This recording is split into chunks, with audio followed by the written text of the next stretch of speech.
नमस्कार शेतकरी मित्रांनो, मी आपल्या ॲग्रिकॉस ओंकार भूमकर. तर या ठिकाणी वातावरणामध्ये आपण पाहू शकता कशा प्रकारे या ठिकाणी आता धुक्याचं वातावरण आहे. या ठिकाणी आता 8:45 वाजलेले तरी वातावरणामध्ये जास्त प्रमाणात धुकं आहे. तर मित्रांनो या ठिकाणी पाहू शकता आपलं जे कलिंगड आहे त्या प्लॉटवर संपूर्ण प्रमाणात असं धुक्याचा साठून या ठिकाणी कसं दव पडलेलं आहे. तर मित्रांनो यामुळे आपल्या कलिंगडावरती करपा येऊ शकतो. त्याचप्रमाणे जी नागाळ आहे त्याचा प्रादुर्भाव वाढू शकतो. आणि आपला जर प्लॉट पाहिला या ठिकाणी पाहू शकता कसा सेटिंगचे प्लॉट चालू आहे. आता या ठिकाणी आता आपल्या प्लॉटला सेटिंग चालू झालेली आहे. ही सेटिंग चालू होत असताना या ठिकाणी आपल्या प्लॉटला आपण पंपाला 40 ग्राम कॅब्रोटॉप घ्यायचे, जेणेकरून करप्यासाठी चांगल्या प्रमाणात रिझल्ट येईल. त्याच्याबरोबर नागाळी आणि लालकोळीसाठी ॲक्झोडोस पंपाला 35 ml घ्यायचे. आणि आपला जो प्लॉट आहे त्या प्लॉटची सेटिंग चांगली होण्यासाठी फ्लोरा पंपाला 30 ml घ्यायचे. त्याचप्रमाणे हे झालं आपलं रासायनिक पद्धतीने.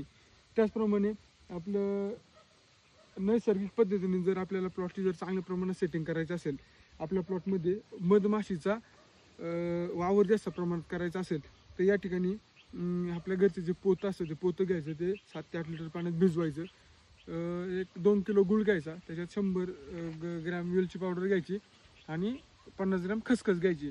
ते बुडवायचं आणि 7-8 पोते या ठिकाणी आपल्या 1 एकराच्या प्लॉटमध्ये ठेवायचे, जेणेकरून ती माशी त्या पोत्यावर येते आणि प्लॉटमध्ये आपलं जे सेटिंग आहे चांगल्या प्रमाणात होण्यास चांगली मदत होते.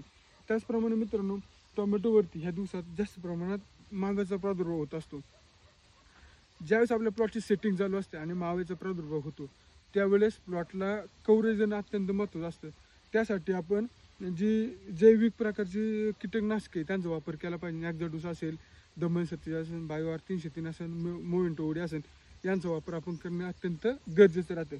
त्याचप्रमाणे आपला जो प्लॉट आहे ह्या प्लॉटची ज्यावेळेस आपल्याला डेव्हलपमेंट करायची असते, ज्यावेळेस प्लॉटची सेटिंग चालू असते त्यावेळेस नत्राचं प्रमाण त्या ठिकाणी आपल्याला दाबायचं असते. नत्राचं प्रमाण दाबायचं आणि त्या ठिकाणी स्फुरत आपण वाढवायचं असतं. त्यासाठी आपण जर म्हणलं तर ह्या स्टेजला या ठिकाणी आपण पाडून 13-13 आणि मिलान मॅग्नेशियम दिलं तर प्लॉटची त्या ठिकाणी जी सेटिंग आहे चांगल्या प्रमाणात होते.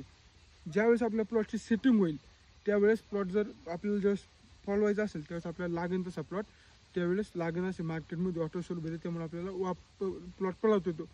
त्यामुळं सगळ्यात पहिल्यांदा ज्यावेळेस आपलं कलिंगड 20-25-30 दिवसाचं असेल त्यावेळेस फक्त आपलं हे जे कलिंगड आहे ह्या कलिंगडाची जी सेटिंग आहे ही शक्यतो आपल्याला बेडोस करून घ्यायची, सेटिंगमध्ये घ्यायची नाही. 2 याच्यामध्ये जर सेटिंग आली, शेंड्याला फळ जर आलं तर त्या ठिकाणी साईजला मार पडतो. जर कलिंगडच्या बेडवर तुमची जर साईज निघली तर चांगल्या प्रमाणे त्या ठिकाणी आपल्याला रिझल्ट मिळतो. धन्यवाद.